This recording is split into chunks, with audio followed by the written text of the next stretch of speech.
Сайн бацхан хүүхдүүдээ бүгд өнөөдрийнхөө ээжид хичээлээр passive voice-ийн талаар бүгдээрээ ерөнхий ойлголт мэдлэгтэй болно. За, passive гэж юу вэ хүүхдүүдээ? Танд өмнө үзчихсэн шүү дээ. Юу гэж ойлгодог вэ passive-ийг? Дам яриа. Дам яриа. Итгэхгүй цаг тий. За, passive voice гэж юу вэ? За, бүгдээр ингээд passive гэж ярихаар амар тийм биднээс амар хол хичээл шиг сандаг байхгүй юу тий?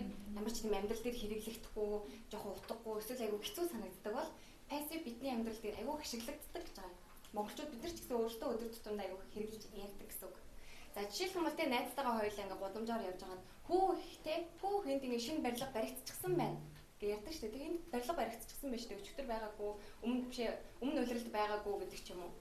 За тэгвэл яг үндэ ингээ өгүүлбэрийнхээ бүтцээр зөв ярих юм бол барилгачид энд барилгыг барьсан байна гэж ярина тийм үү? Гэтэ бид нар бодит амьдрал дээр тэгж ашиглаж ярьдаг уу? Ярьдаггүй шүү дээ. Тэ өөр жишээлх юм бол ажил дуусчихсан байна гэж ярьдаг шүү дээ. Тэр ажлыг хэн хийсэн биш тэр ажил дуусчихсан байгаа нь чухал учраас бид нар ингэж ярьдаг гэсэн үг. Ерөнхийдөө пассивыг яагаад ашигладаг вэ гэхээр тухайн одоо явдлыг үйл явдлыг хэн хийсэн нь биш юу хийж байгаа нь илүү чухал үед ашигладаг гэсэн үг. За тэгвэл хизээ хэрэглэх вэ гэж сая ярьсанчлан үеийн эзнээс нь илүү тухайн үйлдэл нь илүү чухал үед бид нар пассивыг ашигладаг. Тэ? Тэгээ хин нэгэн одоо ингээд би одоо тэр түрүү ярьсанчлан барилга баригдчихад байгаа нь чухал байгаа шүү дээ тий. Тэр барилга байхгүй байжгаад гараад ирсэн байгаа нь чухал илүү сонирн байгаа. Тэ? Тэрнээс биш барилгачин барьсан уу, хэн барьсан уу гэдэг нь яг тухайн үйлдвэр дээр бол ямар ч одоо хэрэггүй гэсэн үг. За мөн хоёрт нь үйлдэл хийсэн хүн мэддэхгүй байх үед хийн тухайн үйлдэлийг хийгээд байгаа нь мэддэхгүй үед одоо пассивыг бид нэр ашигладаг гэсэн үг. За мөн дээрэс нь албан ёсны бичиг баримт мэдээ шинжлэх ухаан дээр бид нэр пассивыг төлхөө ашигладаг. За хэдүүлээ жишээ харъя л та. За бүгдээрээ гоё хамтдаа уншия. За English is spoken here. За энд англиар ярьдаг. Тэ? Энд хин англиар ярьдаг нэг чухал биш шүү дээ, тэ? Магадгүй бид нар ингээ гадаадд очлоо гэхэд ингээ хин нэг нь тэ энд англиар ярьдаг шүү гэд хэлж байгаа шүү дээ. Мэдээж хин ярьж байгаа нь тэ тухайн одоо нутгийн уугуул иргэд мэрэгдэн л ярьж байгаа тийм үү. Тэр нь бол нэг тийм чухал миний мэдээд ах зүйл биш. Хамгийн чухал зүйл нь энд англиар ярьдаг шүү. Монголоор биш ээ, хятадаар биш ээ, энд англиар ярьдаг шүү гэдэг нь илүү чухал байгаа. За дараагийн өгүүлбэр дээр нь the cake was eaten. За билуг идчихсэн байна. Тэ? Миний ингээд жоорлцсан, орой идгээд хадгалчихсан хөрөгчөнд байгаа билуг маань хин нэг нь идчихсэн байна. Тэр хин идсэн мэддэхгүй байна шүү дээ, тэ? Гэхдээ миний билуг байхгүй болчихсон байна. Энэ тохиолдолд пассивыг ашигладаг. За сүүлийн өгүүлбэр нь the project will be finished soon. За төсөл удахгүй дууснаа гэж байгаа мэдээж хамгийн чухал зүйл нь төсөл хамгийн чухал зүйл нь байгаа шүү дээ, тэ? За ингээд энэ мэтчлэн одоо юм албан зүйл дээр бас ашиглагддаг байх нэ. За тэгвэл пассивыг бид нар яаж хэрэглэх вэ? За энэ дээр ингээд харагдчихж штэ тий. Та бүгднгийнх нь мэддэг Tom and Jerry-ийн хүүхдийн кино. За энэ дээр Tom cleans the room. Утгачлах юм бол Tom өрөөг цэвэрлэдэг гэсэн үг штэ. Хин цэвэрлж байгаа? Tom цэвэрлж байгаа. За энэ өгүүлбэрийн subject нь юу вэ? Tom. За object нь room гэдэг үг нь object нь. За тэгвэл энэ үг үйлдэл нь cleans. За энэ өгүүлбэрийн бидэнд өгөх гээд байгаа гол утга нь юу вэ гэхээр Том өрөөг цэвэрлэдэг. Том цэвэрлж штэ. Jerry цэвэрлээгүй шүү. Jerry ажилгүй шүү. Том илүү ажилтай шүү гэдгийг биднэрт энэ өгүүлбэрээр одоо ойлгуулах гэдэг юм гэсэн үг. Ийм утгыг биднэрт өгөх гээд байна гэсэн үг. За тэгвэл итгэвтэй хэлбэр дээрээ бол Tom cleans the room гэж бичиж байгаа бол итгэхгүй буюу passive хэлбэр дээрээ яадаг вэ гэхээр the room is cleaned by Tom. За энэ нь монголоор орчуулах юм бол өрөө Томоор цэвэрлэгддэг. Энэ өгүүлбэрээс бидэнд өгөх гээд байгаа гол санаа нь юу вэ гэхээр өрөө цэвэрхэн байна шүү манайхаа тий. Энэ хин цэвэрсэн нь ерөөсөө хамаахгүй. Хамгийн гол нь өрөө маань цэвэрхэн байна гэдэг одоо утгыг илүү төлөхөв хүмүүст өгөх гээд байна гэсэн үг. За энэ дээр by Tom гэдгийг авахгүй ч байж болно. Яагаад гэвэл энэ өгүүлбэрийг хийж байгаа нь чухал биш учраас заавал энийг оруулах хэрэггүй. Хэрвээ оруулмаар санагдах юм бол баа явж агаад тухайн үлийн эзнээ ингэж оруулж ирдэг байна. За хэдүүлээ passive voice-ыг ойлгохын тулд эхлээд өгүүлбэрийн бүтцтэй маш сайн ойлгосон байх хэрэгтэй. Энгийн 3 одоо өгүүлбэрийн бүтцээс ярих юм бол нэгдүгээр за өгүүлбэр нь ямар бүтцтэй гэдэг л өгдөг те. Subject, word, object гэсэн ерөнхий бүтцтэй байдаг шүү дээ тий.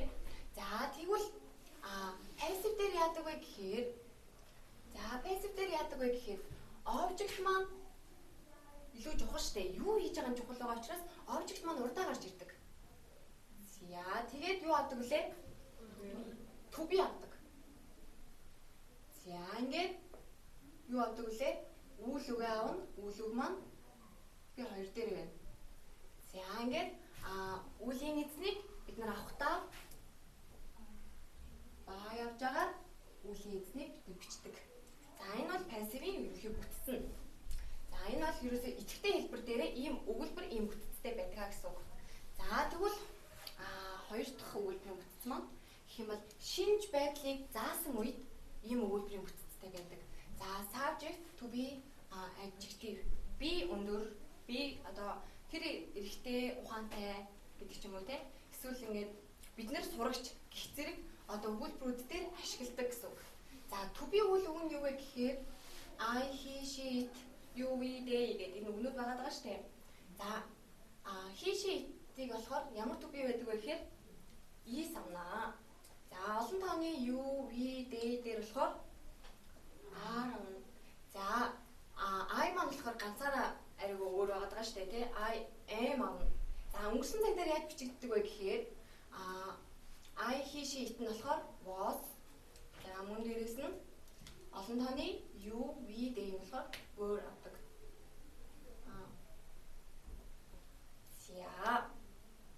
За тэгвэл өгүүлбэрийн 3 дугаар бүтц дээр дөрмийн болон дөрмийн бус хувирал гэж байдаг. За жишээлх юм бол дөрмийн хувирал нь гэх юм бол үйл үг нь одоо дөрмийн хувиралтай үйл үг маань өнгөрсөн цаг дээр ямар нэгэн хувирах шаардлагатай ed авч хувирдаг гэсэн үг. Ed. Шууд үгийг одоо тухайн үйл үгийн үндсэн дээр нь ed залгагддаг гэсэн үг. За дөрмийн бус үйл үг нь яадаг вэ гэхээр одоо бид бүхний мэддэгчлэн дөрмийн бус үйл үгний юм жагсаалт байдаг шүү дээ тий. Энэ жагсаалтын 3 дугаар баганд байгаа буюу P2-оор үйл үг маань хувирдаг гэсэн үг. Түрүү хэдүүлээ бичсэн шүү дээ тий. To be P2-оо ингэж passive маань бүтцтэй. За P2 буюу бүгдээрээ дандаа энэ 3 дугаар баганд одоо үгийг ашиглана гэсэн үг. За энийг одоо энэ жагсаалтыг болохоор хүүхдүүд маань юм чэжлээс өөр хараа байхгүй. За тэгвэл хэдүүлээ жишээнээр ажиллая л та. Бүгдээр уншаарай. My room is cleaned. За орчуулах юм бол миний өрөө цэвэрлэгдсэн байна. За тэгвэл өнгөрсөн цаг дээр хэрвээ passive авах юм бол my room was clean yesterday. Тэ? За өчигдөр миний өрөө өчигдөр цэвэрлэгдсэн байна. За ямар өөрчлөлт авч байгаа гэхээр is маань хувираад өнгөрсөн цаг дээр was болчихсон байна. За тэгвэл одоо үргэлжлэхгүй цаг дээр бас passive-ийг хэрхэн авах вэ гэхээр бүгдээрээ бас уншия. She is painting the wall. За тэр хам будаж байна гэсэн өгүүлбэр байна шүү дээ тий.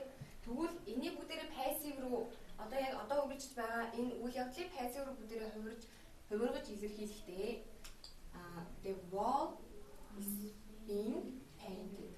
За одоо энэ дээр авч байгаа ing-ийг passive руу хувиргахдаа being гэдэг энэ үгийг авдаг.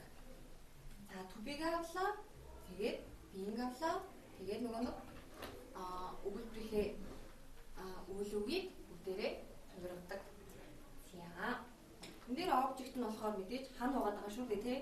Юу бодож байгаа нь энэ дээр бол энэ эмгхтэй бодоод байгаа чухал байгаа шүү дээ тий. Эмгхтэй дээр ханыг ингээд бодоод байна. Энэ дээр болохоор хамгийн чухал зүйл нь юу вэ гэхээр хан бодогдоод байгаа нь чухал. Юу бодогдож байгаа юм те? Хан бодогдоод байгаа нь чухал.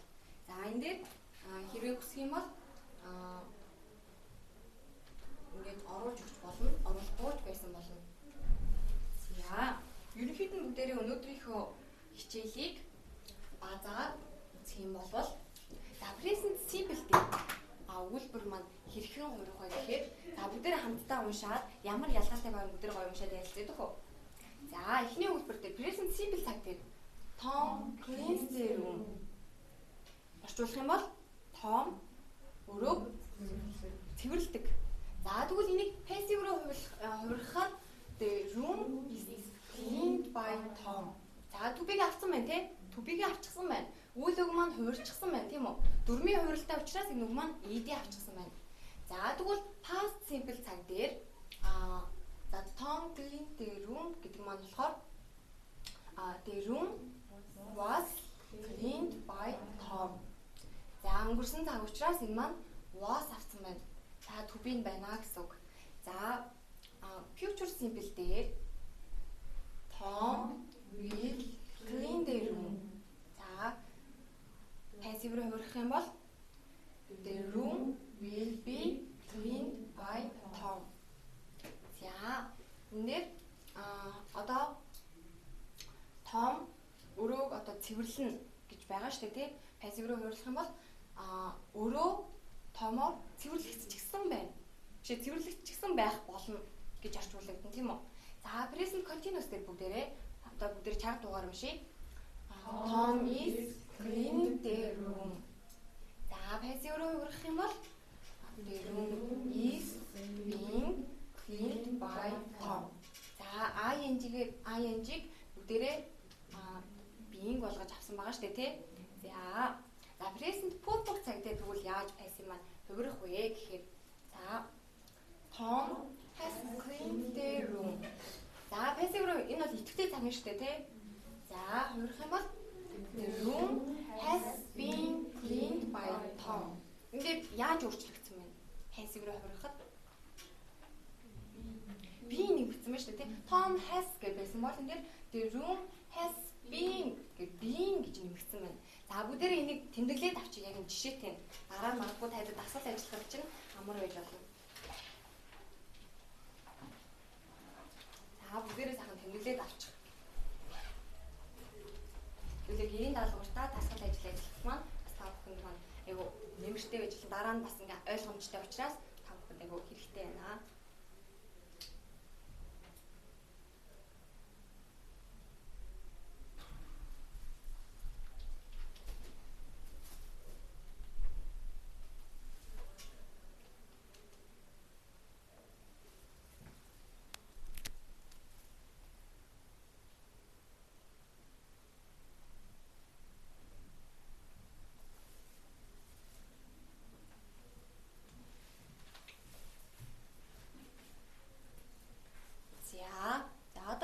Дууссан бол хэдүүлээ. Нэг дасгал ажиллаад өнөөдрийнхөө хичээлийг өндөрлүүлье.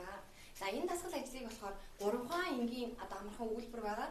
Тэрийг бүгдээрээ эхлээд та бүхэн маань өөртөө хувь-хувьдаа бие дагаад бичиж шүү. За юу passive руу хувирна гэсэн. Тэгээ бүгдээрээ дараа нь ярилцаад зөв үү буруу юу гэдгийг бүгдээрээ хамтдаа ярилцаад болно. За жишээ. За нэгдүгээр за бүгдээрээ чанга дугаар уншия.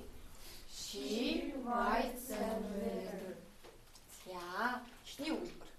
Хоёр дахь өгүүлбэр маань they уншаарай хүүхдүүд. They built a new bridge. За гурав дахь өгүүлбэр маань the teacher will check the homework. За энэ гурван өгүүлбэрийг бүгдээрээ яг одоо passive руу хувиргаа бичиж. Бүгдээрээ хувиргаж үчихэд дараа нь бөөдөө ярилцсан гэсэн үг хэдүүлээ. Зөв хийсэн үү, буруу хийсэн үү, өнөөдрийн хичээлийг ойлгосон байна уу үгүй юу гэдгийг.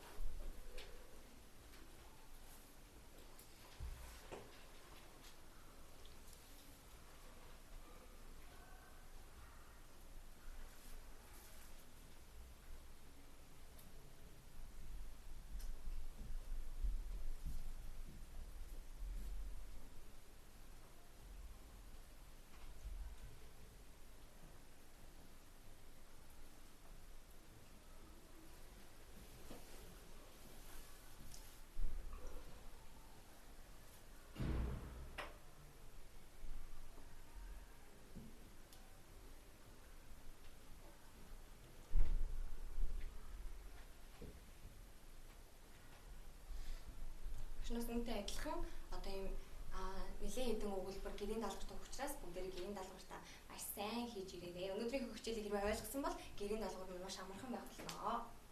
За дуусч ийн хөвгтүүдээ. За бусдын дуусч ийн хөвгтүүдээ нэг жоохон хүлээж аваад бүгдээрээ ярилцаад өнөөдрийн хичээлийг өндөрлүүлье.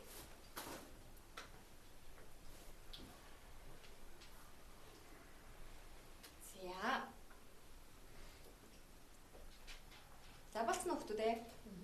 За тэгвэл нэгдүгээр одоо энэ идэвхтэй цаг дээр байгаа өгүүлбэр маань пассив руу хурахдаа ямар өгүүлбэр болсон бэ? За чам хэлгэрээ хөвгтүүдээ. Нэг нь гар оргол хэлэх юм уу? За хэлгэрээ хөвгтүүдээ. Яаж хувирсан бэ? Та юу гэж бичсэн бэ? Letter is written by her. За түлээ бичиж үзье л да. За мэдээж үүлийн одоо тухайн өгүүлбэрийн обжект нь юу байлаа? Letter. За тэгээд үйл үг маань яаж хурах вүлээ? Энэ дөрмийн хуурлаар хурдаг лөө, дөрмийн бусаар хурдаг лөө?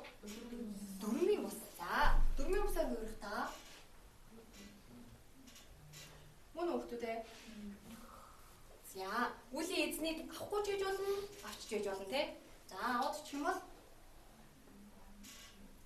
За ийм болох уу? Та ингэж хийсэн хөвгтүүдээ. За. За тэгвэл хоёр дахь өгүүлбэр. За хоёр дахь өгүүлбэрийг бүгдээрээ хамтдаа яаж пассив руу хувиргаснаа бүгдээрээ уншъя. A new bridge was built by them. За сайн байна. За дараачихан гурав дахь өгүүлбэр маань the homework will be checked by teacher. За сайн байна. Өнөөдрийнхөө хичээлдээ эцэгтэй оролцсон хүүхдүүдтэй баярлалаа.